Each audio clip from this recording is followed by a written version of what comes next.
السلام علیکم خواتین و حضرات، پیش خدمت ہے کئی چاند تھے سر آسمان شورافاق ناول کی نئی قسط۔ اگر آپ نے ابھی تک چینل کو سبسکرائب نہیں کیا تو اس کو سبسکرائب کر لیں تاکہ مکمل ناول آپ تک پہنچ سکے۔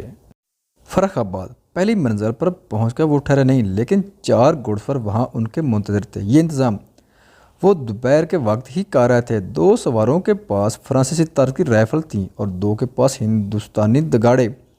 دور تک مار کرنے کے لیے رائفلیں بہتر تھی اور نزدیک نشانہ لگانے، خاص کر ہجوم کو منتشر کرنے کے لیے ہندی بگاڑے سے بہتر کوئی ہتھیار نہ تھا۔ اس میں ہندوستانی چھرے، انگریزی میں انہیں بڑ شاٹ کہتے تھے، انگریزی گراپ انہیں انگریزی میں گریپ شاٹ کہتے تھے، دونوں چل جاتے تھے۔ چاروں محافظوں کے پاس سیل بھی تھے۔ یہ نیزے سے چھوٹے اور بلم سے ہلکے ہونے کے سبب سے پھینک کر مارے جا سکتے تھے اور دور دور جنگ کے لیے بھی مناسب تھے۔ چاروں سواروں کے پاس ایک ایک بادبان بھی تھا جسے وہ دوران سفر ہمہ وقت روشن رکھتے تھے، لیکن مسافروں کے راہوار بالکل تاریخ رکھے جاتے۔ 2 مفت کوئی 50 قدم آگے رہتے اور 2 مسافروں کو ذرا پیچھے۔ مسلح سواروں کی محافظت میں وہ ساری رات چلتے رہے۔ کوتل گھوڑوں کی وجہ سے یہ ممکن ہو سکا تھا کہ ہر گھنٹے بعد وہ ذرا دیر رکتے، گھوڑے بدلتے اور آگے چال دیتے۔ باندی کوئی پہنچتے پہنچتے صبح ہونے لگی تھی۔ انہوں نے سرائے میں قیام کیا اور صبح کو قاضی کے دربار میں پیش ہوئے کہ یہ کنیزیں ہم نے مول لی ہیں، اب ہم ان سے نکاح کے متمنی ہیں اور اس گھر سے دارالقضاء میں حاضر ہیں۔ قاضی نے حکم دیا کہ دکھیاریوں کو پہلے آزادی کا پروانہ دیا جائے۔ یہ کارروائی فوراً مکمل ہو گئی تو قاضی نے مناسب لیکن معمولی پوچھ گچھ کی اور اپنی وکالت اور مسلح سواروں کی گواہی پر نکاح بطریق اہل سنت پڑھا دیا۔ اس واقعہ کے 11 مہینے بعد میرے اعلیٰ حضرت میرے بابو جناب یعقوب بڈگامی علیہ الرحمت والغفران اور میری پیاری اماں بی بی جمیلہ علیہ الرحمت کے یہاں میری پیدائش ہوئی۔ اکتوبر 1793۔ پیغمبران کرام کے پاک ناموں پر نام رکھنے کی سنت پاکستان کو جاری رکھتے ہوئے میرے والد مرحوم نے میرا نام محمد یوسف رکھا۔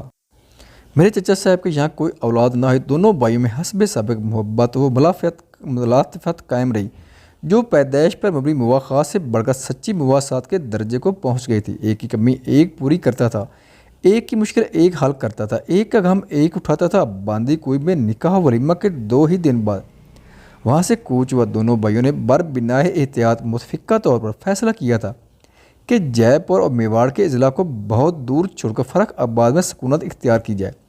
باندی کوئی سے نکل کر گنگا پور، بیانہ، فتح پور سیکری ہوتے ہوئے وہ بڑے آرام سے 8 دن میں اکبر آباد پہنچ گئے تھے۔ وہاں چندے قیام کے بعد فیروز آباد، مین پوری اور بیاور ہوتے ہوئے فتح گڑھ میں صاحبان فرنگیان کی چھاؤنی سے کترا کر نکلتے ہوئے انہیں فرخ آباد پہنچ کر دم لیا۔ فرخ آباد میں قیام کی سب سے بڑی مصیبت یہ تھی کہ اب وہاں مرہٹا کا زور بہت کم ہو گیا۔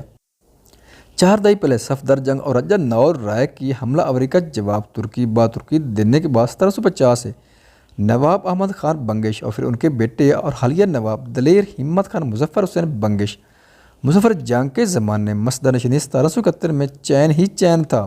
اعلیٰ حضرت دہلی بھی نواب دلیر ہمت مظفر جنگ پر مہربان تھے۔ اصحاب فرنگ اپنا رسوخ بڑھا رہے تھے۔ انہوں نے فتح گڑھ میں اپنی چھاؤنی بنا کر وہاں بنگالی پیدل برقندازوں، بنگال نیٹو انفینٹری کی ایک پلٹن بھی کھڑی کر دی تھی، لیکن وہ کسی سے تعرض نہ کرتے تھے۔ ایک طرح سے یہ ملک سلطنت دہلی میں تو تھا ہی، لیکن اس نواب کے علاوہ فرنگیوں کی بھی پشت پناہی حاصل تھی۔ دولت ہر طرف برس رہی تھی۔ کشمیری قالین یا میوہ جات کی تجارت کا یہاں کوئی امکان نہ تھا، لیکن ہنر اور صناعت کی طرف فطری رجحان کے باعث اور اس وجہ سے بھی کہ وہاں زیورات طلائی کا بہت چلن تھا، بھائیوں نے سادہ کاری اختیار کی اور فرخ آباد کی قدیم صنعت یعنی کپڑے پر نقاشی اور قلم کاری کی طرف متوجہ کی اور بہت جلد اعلیٰ درجہ کے سادہ کار اور نئے نئے نقشوں اور نمونوں کے خالق کے طور پر انہیں ہر جگہ ہاتھوں ہاتھ لیا جانے لگا۔ کپڑے پر قلم کاری کا کام مسلمانوں کی ایک قوم کے ہاتھ میں تھا جسے پیشے کے لحاظ سے چھپیرا اور قومیت کے لحاظ سے سعد کہتے تھے، اور اب بھی ان کے یہی نام ہے۔ عموماً وہ کسی غیر کو اپنے ہنر کے راز نہ بتاتے تھے، چاہے جا کے کسی اور کو اس پیشے میں دنسنے دیں، لیکن میرے باپ چچا نے کچھ ایسے کرشمے کیے کہ وہ لوگ ان کے گویا مرید ہو گئے۔ سادہ کاری میں بھی دونوں بھائیوں نے بہت نام اور روپیہ کمایا۔ فرنگیوں کی بعض عورتیں تو ان کی سادہ کاری کی اس قدر دیوانی تھیں کہ بات بات پر کندنی، کلدار اشرفیاں یا شاہ عالمی اشرفیاں ان کے سامنے ڈال دیتی کہ بیانے کے طور پر رکھ لیجئے اور ہمارا کام جلد کر دیجئے۔